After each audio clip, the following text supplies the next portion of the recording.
புதிய ஆயுதங்களை களமிறக்கி அல்-கஸ்ஸா மற்றும் அல்-அக்ஸா படையினரும் விருந்துபசாரங்களை ரசித்து புசிக்கும் இஸ்ரேலிய ஆக்கிரமிப்பு படைகளும். ஹிஸ்புல்லாஹ் இராணுவத்தின் அதிரடியான தாக்குதலினால் பற்றியெரியும் இஸ்ரேலிய ஆக்கிரமிப்பு இராணுவத்தின் ஆயுத களஞ்சிய சாலைகளும் குடியிருப்பு பிரதேசங்களும். எண்ணெய் சரக்கு கப்பல் ஒன்றினை சுற்றி வளைத்து ஏவுகணை தாக்குதல்களை மேற்கொண்ட யெமன் ஹவுதி இராணுவத்தினர். உச்சக்கட்ட விரிவாக்கத்தை நோக்கி நகரும் வெஸ்ட் பேங்க் பிரதேசம். இஸ்ரேலிய ஆக்கிரமிப்புக்கு எதிரான ஈரானின் பதிலடி தாக்குதல்கள் தொடர்பாக வெளியான முக்கிய தகவல்கள். இஸ்ரேலிய ஆக்கிரமிப்பினை ஒட்டுமொத்தமாக அளிப்பதற்காகவும் அடுத்த கட்ட விரிவாக்கத்தினை ஆரம்பிப்பதற்காகவும் செய்திகளை அனுப்பிய பலஸ்தீனிய போராளிகள்.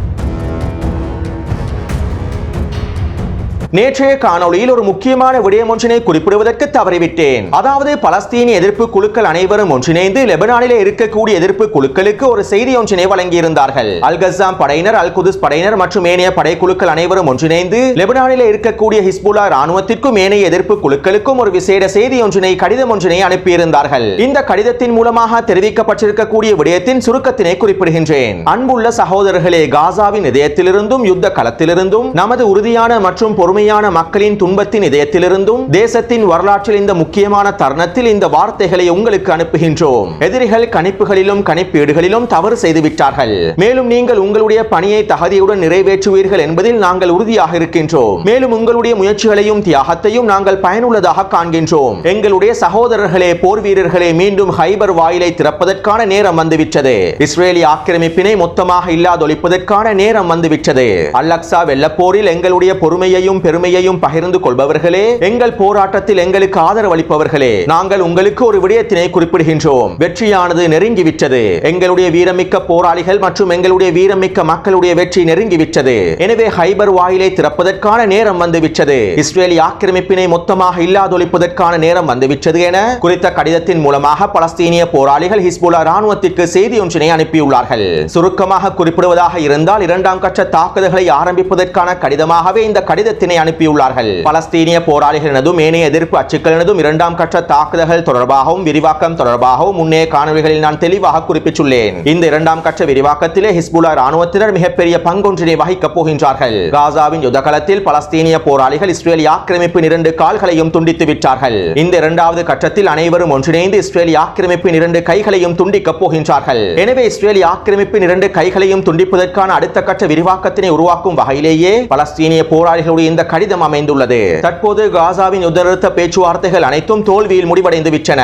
ரஃபாவினுடைய பிலடெல்பியா எல்லை பிரதேசத்திலிருந்தும் நெட்சரிம் பிரதேசத்திலிருந்தும் நாங்கள் வெளியேறப் போவதில்லை என நெட்டன்யாஹூ பணைய கைதிகளுடைய குடும்ப உறுப்பினர்களிடம் குறிப்பிட்டுள்ளார். மேலும் எக்காரணம் கொண்டும் குறித்த பிரதேசங்களில் இருந்து நாங்கள் வெளியேறப் போவதில்லை என நெட்டன்யாஹூ ஆண்டனி பிளிங்கனிடம் அறிவித்திருப்பதாகவும் பணைய கைதிகளுடைய குடும்ப உறுப்பினர்களிடம் நெட்டன்யாஹூ தெரிவித்துள்ளார். இந்த தகவல்களை இஸ்ரேலிய ஆக்கிரமிப்பின் ஹயோம் ஊடகம் வெளியிட்டுள்ளது. அதே போன்று நெட்டன்யாஹுவினுடைய அரசாங்கம் இருக்கும் வரை இஸ்ரேலிய ஆக்கிரமிப்பு பணைய கைதிகளை மீட்டெடுக்க முடியாது என்றும் ஹமாசுடன் எந்தவிதமான ஒப்பந்தங்களையும் மேற்கொள்ள முடியாது என்றும் மொசாடினுடைய தலைமைகள் பணைய கைதிகளுடைய குடும்ப உறுப்பினர்களிடம் தெரிவித்திருப்பதாக இஸ்ரேலிய ஆக்கிரமிப்பு ஊடகங்களிடம் பணைய கைதிகளுடைய குடும்ப உறுப்பினர்களுடைய சங்கம் தெரிவித்துள்ளது.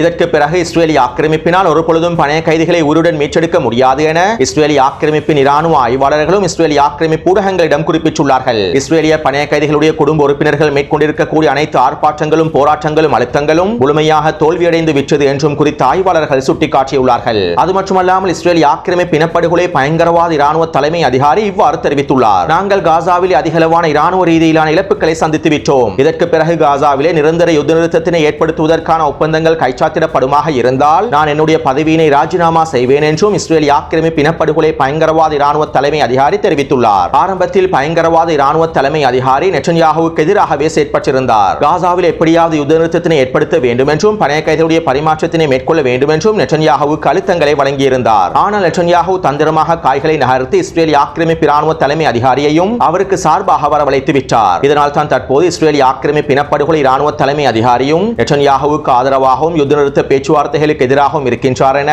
இஸ்ரேலிய ஆக்கிரமிப்பின் பணைய கைதிகளுடைய குடும்ப உறுப்பினர்களை இஸ்ரேலிய ஆக்கிரமிப்பு ஊடகங்களுக்கு குறிப்பிட்டுள்ளார்கள். இது ஒரு புறம் இருக்க, அமெரிக்க தேர்தல் களமும் காசாவின் யுத்த நிறுத்த பேச்சுவார்த்தைகளில் மிகப்பெரிய தாக்கத்தினை ஏற்படுத்தியுள்ளது. காசாவிலே யுத்த நிறுத்த பேச்சுவார்த்தைகள் வெற்றி அளித்து காசாவிலே யுத்த நிறுத்தம் ஏற்படுத்தப்படுமாக இருந்தால் அமெரிக்க ஜனாதிபதி தேர்தலில் அது கமலா ஹாரிஸினுடைய வெற்றிக்கு ஒரு சாதகமான விளைவை ஏற்படுத்தும் என்றும் இதனால் யுத்த நிறுத்த ஒப்பந்தத்திற்கு சம்மதிக்க வேண்டாம் என டொனால்ட் ட்ரம்ப் நெட்டன்யாகுவிடம் கோரிக்கை விடுத்திருப்பதாகவும் அமெரிக்க பொது ஒலிபரப்பு வலையமைப்பானது செய்திகளை வெளியிட்டுள்ளது. அதாவது டொனால்ட் ட்ரம்பினுடைய தேர்தல் பிரச்சாரங்களில் காசாவின் யுத்த களமானது மிக முக்கிய இடத்தை பிடித்துள்ளது. இஸ்ரேலிய ஆக்கிரமிப்புக்கான முழுமையான ஆதரவு டொனால்ட் ட்ரம்பினுடைய தேர்தல் பிரச்சாரத்தில் மிக முக்கிய இடத்தை பிடித்துள்ளது.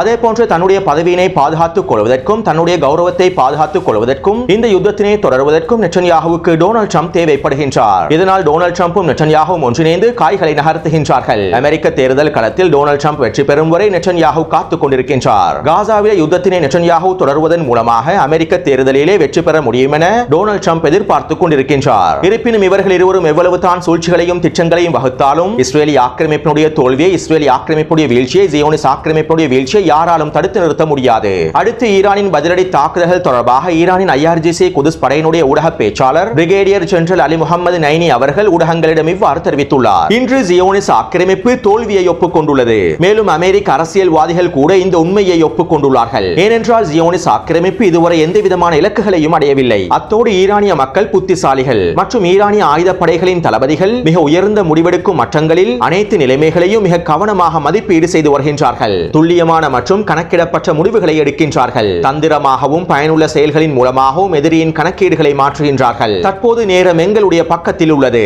மேலும் இந்த பதிலுக்கான காத்திருப்பு நீடிக்கலாம். இப்போதைக்கு ஜியோனிஸ் ஆக்கிரமிப்பு சமநிலையற்ற நிலையில் இருக்க வேண்டும். மேலும் ஈரானிய பதிலுக்காக காத்திருக்கும் கசப்பை சுவைக்க வேண்டும். ஈரானினுடைய பதிலானது கடந்த காலத்தை போன்று இருக்காது. பதிலடி தாக்குதல்கள் ஒரே மாதிரியானவையாகவும் இருக்காது. எதிரிகள் விரைந்து நடவடிக்கைகளை எடுக்காமல் இருப்பதற்கான தாக்குதல்களை மேற்கொள்வதற்கான அனுபவமும் திறமையும் எங்களுடைய தளபதிகளிடம் உண்டு. அத்தோடு தெஹ்ரான் அமெரிக்க நகர்வுகளை நேர்மையானதாக கருதவில்லை. மேலும் இஸ்ரேலிய ஆக்கிரமிப்புக்கு பதிலளிக்கும் உரிமைக்கும் அரசியல் முன்னேற்றங்களுக்கும் எந்தவிதமான சம்பந்தமும் இல்லை என்றும் IRGC குதுஸ் படையினுடைய ஊடக பேச்சாளர் குறிப்பிட்டுள்ளார். அதே போன்று இன்றைய தினம் ஐநாவுக்கான ஈரானின் தூதுவர் இவ்வாறு தெரிவித்துள்ளார். ஒருவேளை அவர்களுடைய கண்கள் வானத்தை நோக்கியும் ரேடார் கருவிகளுடைய திரைகளை நோக்கியும் இருக்கும் போது அவர்கள் தரையிலே ஆச்சரியப்படுத்தப்படலாம், அல்லது இரண்டும் கலந்த கலவையான ஆச்சரியமாகவும் இருக்கலாம். இஸ்ரேலிய ஆக்கிரமிப்புக்கு எதிரான ஈரானின் பதிலடி தாக்குதல்கள் நேரம், சூழ்நிலை, காலம் என்பனவற்றில் தங்கியுள்ளது. மேலும் இந்த தாக்குதல்கள் இஸ்ரேலிய ஆக்கிரமிப்புக்கு குறைந்த வாய்ப்பை மாத்திரமே வழங்கக்கூடும். ஈரானின் பதிலடி தாக்குதல்கள் எதிர்பார்க்கப்படும் போர் நிறுத்தத்திற்கு எதிர்மறையான தாக்கத்தினை தவிர்க்க உதவும் என்றும் அவர் குறிப்பிட்டுள்ளார். எனவே இஸ்ரேலிய ஆக்கிரமிப்புக்கு எதிரான ஈரானின் பதிலடி தாக்குதல்கள் தற்போது மீண்டும் உறுதி செய்யப்பட்டுள்ளது. அதே நேரம் இந்த பதிலடி தாக்குதலுக்கான கால அளவு நீடித்த கால அளவாகவும் இருக்கலாம் என்றும் தெரிவிக்கப்படுகின்றது. அத்தோடு குறித்த தகவல்களின் மூலமாக தரைவழி மூலமாகவும் ஆச்சரியப்படுத்தப்படலாம் என்று தெரிவிக்கப்பட்டுள்ளது. இதனால் தரைவழி மூலமான ஆச்சரியப்படுத்தல் தொடர்பான கேள்விகளும் எழுப்பப்பட்டுள்ளன.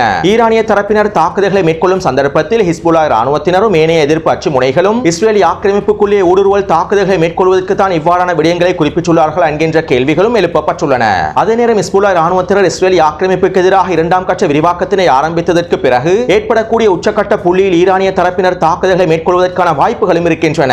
எனவே இது எவ்வாறு இருப்பினும் இஸ்ரேலிய ஆக்கிரமிப்புக்கு எதிரான ஈரானியுடைய பதிலடி தாக்குதல்கள் நிச்சயமாக மேற்கொள்ளப்படும் என்பதனை தொடர்ச்சியாக ஈரானிய தரப்பினர் உறுதிப்படுத்தியுள்ளார்கள். அத்தோடு இன்றைய தினம் ஈரானின் மேற்கு பிரதேசத்தில் நோட்டம் வெளியிடப்பட்டுள்ளது. குறித்த பிரதேசத்திலே அடுத்த கட்ட பயிற்சிகள் ஆரம்பிக்கப்பட்டிருப்பதாகவும் ஈரானிய ஊடகங்கள் சுட்டிக்காட்டியுள்ளன.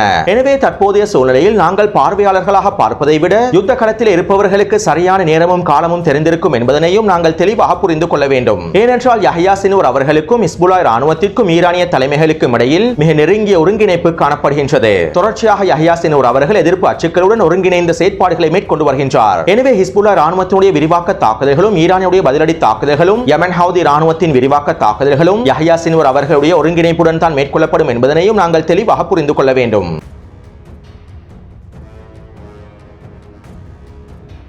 நேற்றிரவு ஹிஸ்புல்லா ராணுவத்தினர் மொத்தமாக 12 தாக்குதல்களை மேற்கொண்டிருந்தார்கள். இதிலே நேற்றிரவு மாத்திரம் அதிரடியாக 6 தரமான தாக்குதல்களை மேற்கொண்டிருந்தார்கள். இஸ்ரேலிய ஆக்கிரமிப்பின் இராணுவ தளங்களை இலக்கு வைத்தும் இஸ்ரேலிய ஆக்கிரமிப்பு சிப்பாக நிலை கொண்டிருக்கக்கூடிய புள்ளிகளை இலக்கு வைத்துமே இந்த அதிரடியான தாக்குதல்கள் மேற்கொள்ளப்பட்டிருந்தன.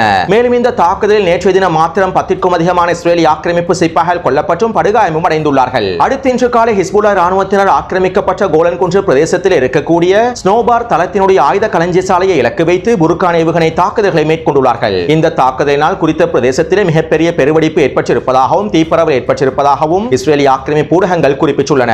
மேலும் இந்த தாக்குதலில் பல இஸ்ரேலிய ஆக்கிரமிப்பு சிப்பாய்கள் கொல்லப்பட்டும் படுகாயமும் அடைந்துள்ளார்கள். இந்த தாக்குதலை தொடர்ந்து ஹிஸ்புல்லா ராணுவத்தினர் ஹடோப் யாரோன் பிரதேசத்தில் இருக்கக்கூடிய சிப்பாய்களை இலக்கு வைத்தும் குறித்த பிரதேசத்தில் இருக்கக்கூடிய ராணுவ தளவாட களஞ்சியசாலைகளை இலக்கு வைத்தும் ட்ரோன் தாக்குதல்களை மேற்கொண்டுள்ளார்கள். இந்த தாக்குதலினால் மிகப்பெரிய சேதங்கள் ஏற்படுத்தப்பட்டுள்ளன.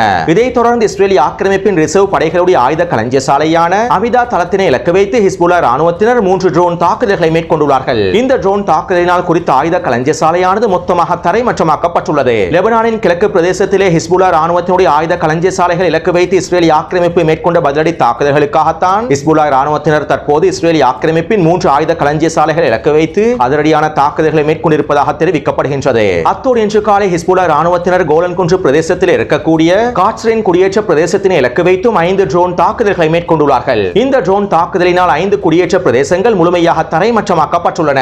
மேலும் இந்த தாக்குதலில் 10க்கும் அதிகமான நிலத்தரர்களுக்கு படுகாயங்கள் ஏற்பட்டிருப்பதாகவும் இஸ்ரேலிய ஆக்கிரமிப்பு ஊடகங்கள் குறிப்பிட்டுள்ளன. தெற்கு லெபனான் பிரதேசத்திலே பொதுமக்களை இலக்கு வைத்து மேற்கொண்ட தாக்குதலுக்கு பதிலடி வழங்கும் முகமாகத்தான் ஹிஸ்புல்லா ராணுவத்தினர் இஸ்ரேலிய ஆக்கிரமிப்பின் நிலத்தரர்களை இலக்கு வைத்து இந்த தாக்குதலை மேற்கொண்டிருப்பதாகவும் தெரிவிக்கப்படுகின்றது. அடுத்து இன்று மாலை ஹிஸ்புல்லா ராணுவத்தினர் இன்னும் ஒரு தரமான தாக்குதல் ஒன்றை மேற்கொண்டுள்ளார்கள். தெற்கு லெபனானுடைய அப்பாசியா நகர் கர்காமில் இருக்கக்கூடிய எல்லை பிரதேசத்திலே நிலை கொண்டிருந்த இஸ்ரேலிய ஆக்கிரமிப்பின் மெர்காவா போர்த்தாங்கி வாகனத்தை இலக்கு வைத்து கவசதிர் ஏவுகணை தாக்குதலை மேற்கொண்டுள்ளார்கள். இந்த தாக்குதலினால் குறித்த மெர்காவா போர்த்தாங்கி வாகனமானது முழுமையாக வெடித்து சிதறியுள்ளது. ஆனால் குறித்த தாக்குதல் தொடர்பான தகவல்களை இஸ்ரேலிய ஆக்கிரமிப்பு இனப்படுகொலை ராணுவம் முழுமையாக தணிக்கை செய்துவிட்டது. அடுத்து இன்று காலை இஸ்ரேலிய ஆக்கிரமிப்பு இனப்படுகொலை ராணுவம் தெற்கு லெபனான் பிரதேசத்தில் ஒரு வான்வழி தாக்குதல் ஒன்றை மேற்கொண்டிருந்தது. இந்த வான்வழி தாக்குதலிலே அல்-அக்ஸா படையினுடைய அரசியல் குழு உறுப்பினர் கலீல் அல்-முக்தா அவர்கள் வீரமரணம் அடைந்திருப்பதாகவும் அல்-அக்ஸா படையினர் தெரிவித்துள்ளார்கள். அடுத்து யமன் ஹவுதி ராணுவத்தினர் செங்கடல் பிரதேசத்திலே எண்ணெய் சரக்கு கப்பல் ஒன்றினை சுற்றி வளைத்து தரமான ஏவுகணை தாக்குதல்களை மேற்கொண்டுள்ளார்கள். யமன் ஹவுதி ராணுவத்தினுடைய தடைகளை மீறி செயற்பட்டதன் விளைவாகத்தான் யமன் ஹவுதி ராணுவத்தினர் 2 படகுகள் மூலமாக குறித்த எண்ணெய் சரக்கு கப்பலை சுற்றி வளைத்து 3 ஏவுகணை தாக்குதல்களை மேற்கொண்டுள்ளார்கள் என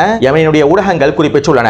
அடுத்து நேற்றிரவு ஈராக்கிய ராணுவ குற்றமைப்பினர் ஆக்கிரமிக்கப்பட்ட தெற்கு பிரதேசமான ஈலாட் பிரதேசத்தில் இருக்கக்கூடிய தளங்களை இலக்கு வைத்து அதிரடியான ட்ரோன் தாக்குதல்களையும் குரூஸ் ஏவுகணை தாக்குதல்களை மேற்கொண்டுள்ளார்கள். மேலும் இந்த தாக்குதல்கள் வெற்றிகரமாக மேற்கொள்ளப்பட்டிருப்பதாகவும் தெரிவிக்கப்படுகின்றது.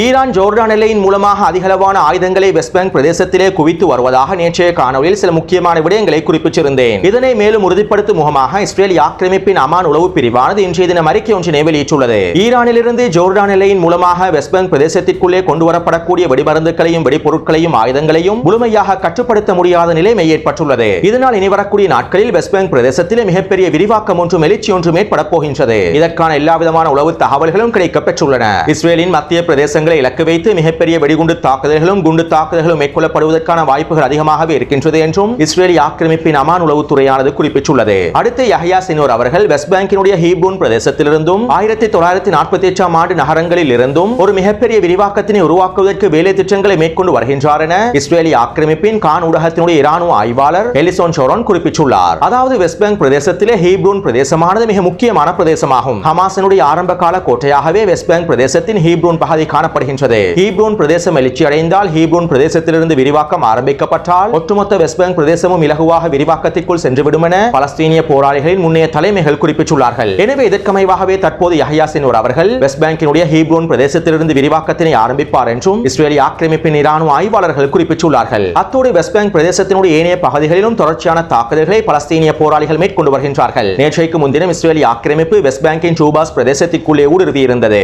இதற்கமைவாக கடந்த 48 மணித்தியாலங்களுக்குள் டூபாஸ் பிரதேசத்தில் அல்-கஸாம் படையினரும் அல்-குதுஸ் படையினரும் ஒன்றிணைந்து 6 வெடிகுண்டு தாக்குதல்களை மேற்கொண்டுள்ளார்கள். அது மட்டுமல்லாமல் டூபாஸ் பிரதேசத்தில் இருக்கக்கூடிய 3 சோதனை சாவடிகளை இலக்கு வைத்து நேரடியான துப்பாக்கிச் சூட்டு தாக்குதல்களை மேற்கொண்டுள்ளார்கள். இந்த தாக்குதலிலும் பல இஸ்ரேலிய ஆக்கிரமிப்பு சிப்பாய்கள் கொல்லப்பட்டும் படுகாயமும் அடைந்துள்ளார்கள். அடுத்து ஹீப்ரூன் பிரதேசத்திலே பலஸ்தீனிய போராளி ஒருவர் ஆயுதமேந்திய நிலத்தரர் ஒருவரை ஸ்னைப்பர் தாக்குதல் மூலமாக அழித்துள்ளார். மேலும் ஹீப்ரூன் பிரதேசத்திலே 4 நிலத்தரர்களை இலக்கு வைத்தும் தாக்குதல்களை மேற்கொண்டுள்ளார்கள். இந்த தாக்குதலினால் 4 நிலத்தரர்களும் படுகாயம் அடைந்துள்ளார்கள் என இஸ்ரேலிய ஆக்கிரமிப்பு ஊடகங்களே குறிப்பிட்டுள்ளன.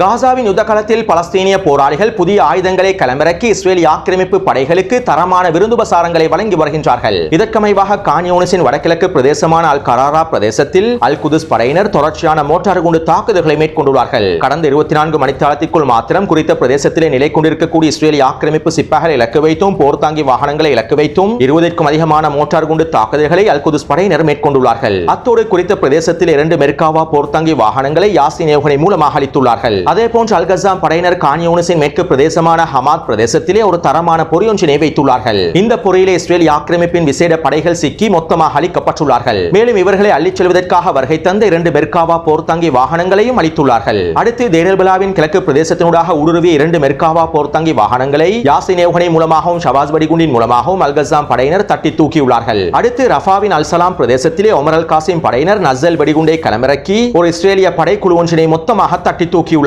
மேலும் குறித்த பிரதேசத்திலே RPG ஏவுகணை மூலமாக 2 மெர்காவா போர்த்தாங்கி வாகனங்களையும் அளித்துள்ளார்கள். அடுத்து அல்-அக்ஸா படையினர் ரஃபா பிரதேசத்திலே புதிய வெடிகுண்டை களமிறக்கியுள்ளார்கள். யாசர் 2 என்கின்ற புதிய வெடிகுண்டை தான் களமிறக்கியுள்ளார்கள். அல் கஸாம் படையினால் பயன்படுத்தக்கூடிய ஜில்சல் பூகம்ப வெடிகுண்டை போன்றுதான் இந்த யாசர் 2 வெடிகுண்டானது செயற்படுகின்றது என்றும் வீரியமான தாக்கத்தினை ஏற்படுத்துகின்றது என்றும் அல் குதுஸ் ஊடகத்தினுடைய இராணுவ ஆய்வாளர்கள் குறிப்பிட்டுள்ளார்கள். எனவே அல்-அக்ஸா படையினர் தாலல் சுல்தானின் மேற்கு பிரதேசத்தில் இந்த யாசர் 2 வெடிகுண்டினுடைய 3 வெடிகுண்டுகளை களமிறக்கி 2 மெர்காவா போர்த்தாங்கி வாகனங்களையும் ஒரு ட்ரூப்ஸ் கேரியர் வாகனத்தையும் வெடிக்கச் செய்துள்ளார்கள். அடுத்து ரஃபாவிலே அல் கஸாம் படையினரும் புதிய வெடிகுண்டொன்றை களமிறக்கியுள்ளார்கள். சாத்மியா என்கின்ற வெடிகுண்டையே அல் கஸாம் படையினர் களமிறக்கி இருப்பதாக அல் குதுஸ் ஊடகமும் குறிப்பிட்டுள்ளது. மேலும் இந்த சாத்மியா வெடிகுண்டானது இஸ்ரேலிய ஆக்கிரமிப்பின் புல்டோசர் வண்டிகளை முழுமையாக வெடிக்கச் செய்வதற்காக தயாரிக்கப்பட்டிருக்கக்கூடிய மிகச்சிறந்த வெடிகுண்டாகும் என்றும் அல் குதுஸ் ஊடகத்தினுடைய இராணுவ ஆய்வாளர்கள் தெரிவித்துள்ளார்கள். எனவே அல் கஸாம் படையினர் தாலல் சுல்தானின் தெற்கு பிரதேசத்திலே சாத்மியா வெடிகுண்டை களமிறக்கி ஒரு புல்டோசர் வண்டியினை மொத்தமாக வெடிக்கச் செய்துள்ளார்கள். இதைத் தொடர்ந்து இன்று மாலையும் தாலல் சுல்தான் பிரதேசத்திலே அல் கஸாம் படையினர் சாத்மியா வெடிகுண்டை பயன்படுத்தி 2 புல்டோசர் வண்டிகளை மொத்தமாக அளித்துள்ளார்கள். அடுத்து இன்று மாலை அல்-அக்ஸா படையினரும் அப்துல் காதர் படையினரும் ஒன்றிணைந்து தாலல் சுல்தான் பிரதேசத்திலே கூட்டு தாக்குதல் ஒன்றை மேற்கொண்டுள்ளார்கள். இதன்போது யாசர் 2 வெடிகுண்டை களமிறக்கி 2 மெர்காவா போர்த்தாங்கி வாகனங்களை வெடிக்கச் செய்துள்ளார்கள். இதைத் தொடர்ந்து அல்-அக்ஸா படையினர் நஸ்ஸல் வெடிகுண்டை பயன்படுத்தி